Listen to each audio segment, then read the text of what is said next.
అందరికీ నమస్కారం.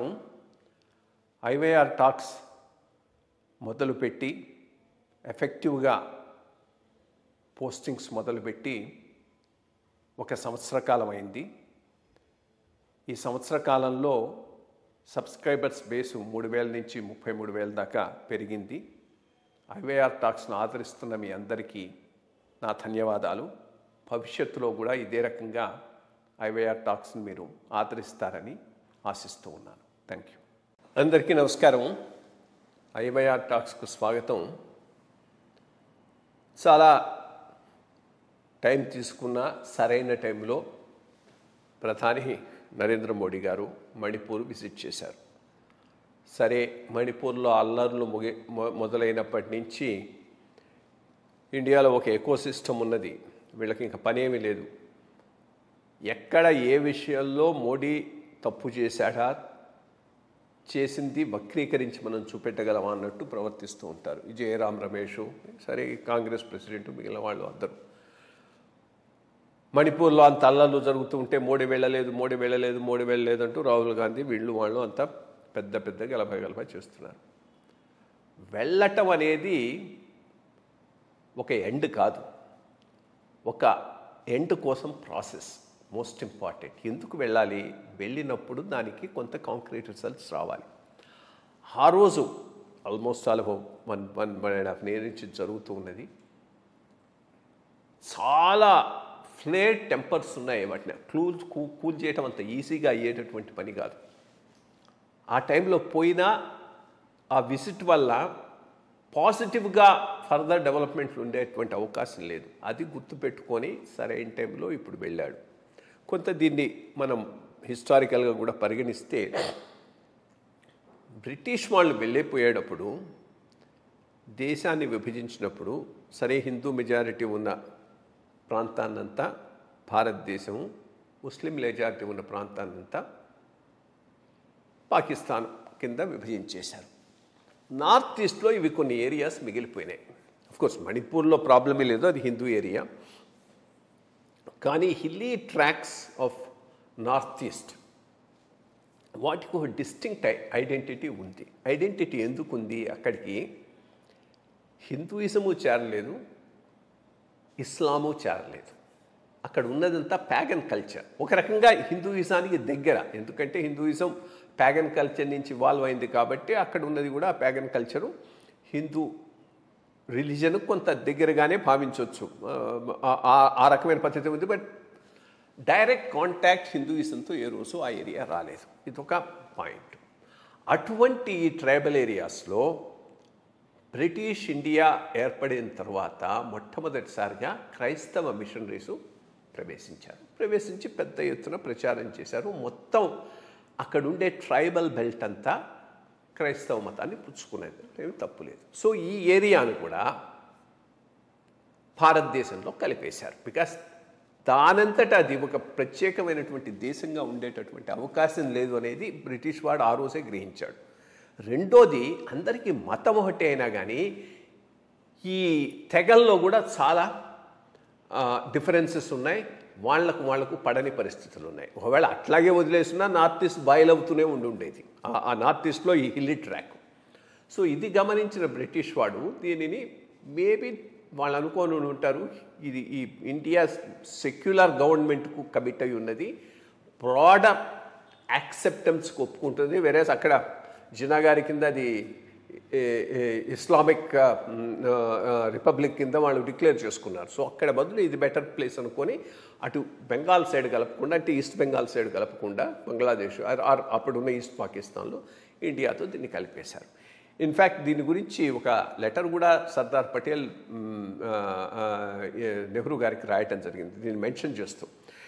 ఈ ఏరియాస్ మనకు చాలా క్రూషల్. ఎందుకనంటే దీనిని మనం మెయిన్ల్యాండ్తో ఇంటగ్రేట్ చేసుకోవాల్సిన అవసరం ఎందుకైనా ఉన్నది, చాలా ఉన్నది. ఎందుకంటే దీనికి డిస్టింక్ట్ కల్చర్ ఒకటి ఉన్నది, బార్డరింగ్ చైనా ఒకటి ఉన్నది, ఈ పక్కన పాకిస్తాన్ ఉన్నది. కాబట్టి ఇది ఎప్పటికైనా మనకు పెద్ద సమస్య కింద రావచ్చు. కాబట్టి దీని మీద కాన్సన్ట్రేట్ చేయాలని ఆయన ప్రతిపాదించాడు అప్పట్లోని. అనుకున్న విధంగానే అక్కడ చాలా రకాలైనటువంటి ఎజిటేషన్స్ వచ్చాయి. చాలా చిన్న ప్రదేశమైన నాగాలు మాకు సపరేట్ కంట్రీ కావాలంటూ వాళ్ళు, మిజోలు మాకు సపరేట్ కంట్రీ కావాలంటూ చాలా రోజులు ఇన్సర్జెన్సీ నడిచింది. సరే, అది కొంతవరకు సబ్సైడ్ అయ్యి ఇప్పుడు సమగ్రం.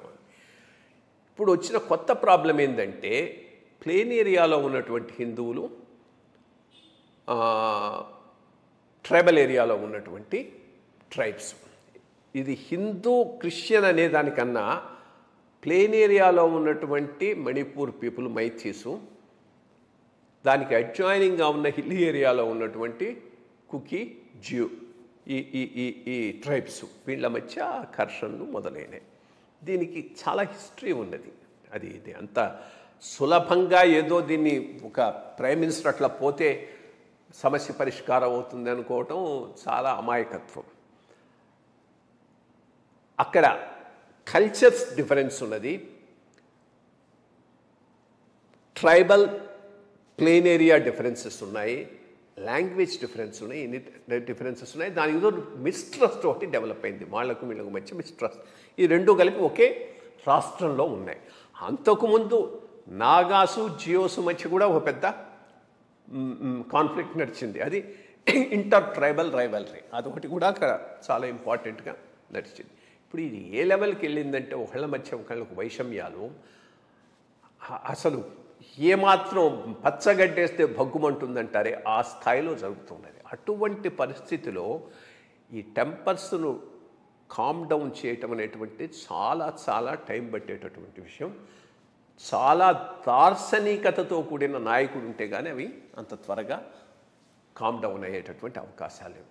సరే, దీంట్లో 2-3 ప్రపోజల్స్ ఉన్నాయి. ఒకటి, ఈ జియో, కుకీ ట్రైబ్స్ ఉన్నటువంటి ఏరియాను సపరేట్ యూనియన్ టెరిటరీగా ఏర్పాటు చేయాలి అనేది. దానికి మైతీస్ ఒప్పుకోవటం లేదు. వీళ్ళు మొత్తం ఒకటిగానే ఉండాలని మణిపూర్ను కోరుకుంటూ ఉన్నారు. సో చాలా కాన్ఫ్లిక్టింగ్ ఇష్యూస్ ఉన్నాయి. చాలా సమర్థవంతమైనటువంటి నాయకత్వము, కన్సీలియేషన్ కోసం ప్రయత్నించేటటువంటి నాయకత్వము ఎన్నో రోజులు ప్రయత్నం చేస్తే కానీ ఇక్కడ శాశ్వత శాంతి భద్రత పరిస్థితులు ఏర్పడవు. కానీ ఒకటి ఏంటంటే ఒక స్టేజ్కి వచ్చింది, ఇప్పుడు అంతకు ముందున్నంత వైలెన్స్ లేదు. అటువంటి టైంలో ఆయన వెళ్ళటం అనేది చాలా చాలా కరెక్ట్ పని చేశారు. రెండోది, చాలా పెద్ద రిస్క్ తీసుకున్నాడు ఆయన.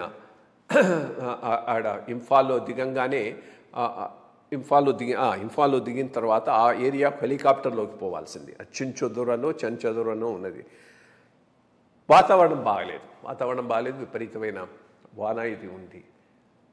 స్పాట్ డెసిషన్ తీసుకొని బై రోడ్ వెళ్ళాడు. చాలా చాలా రిస్కీ థింగ్. అక్కడ ఉన్నటువంటి పరిస్థితికి, వాలటైలిటీకి, ఉన్నటువంటి ఘర్షణలకు, ఎమోషన్స్కు ప్రైమ్ మినిస్టర్ బై రోడ్ పోవటం అనేటటువంటిది సాధారణమైనటువంటి విషయం కాదు. But in a way it's a very good gesture, because తన లైఫ్ని రిస్క్ చేసి పోయినాడు. అక్కడ 2 తెగలను, ఇటు మైతీస్ను కలిసి వచ్చాడు, అటు కుకీ, జియో వాళ్ళను కూడా, ట్రైబల్స్ను కలిసి వచ్చాడు.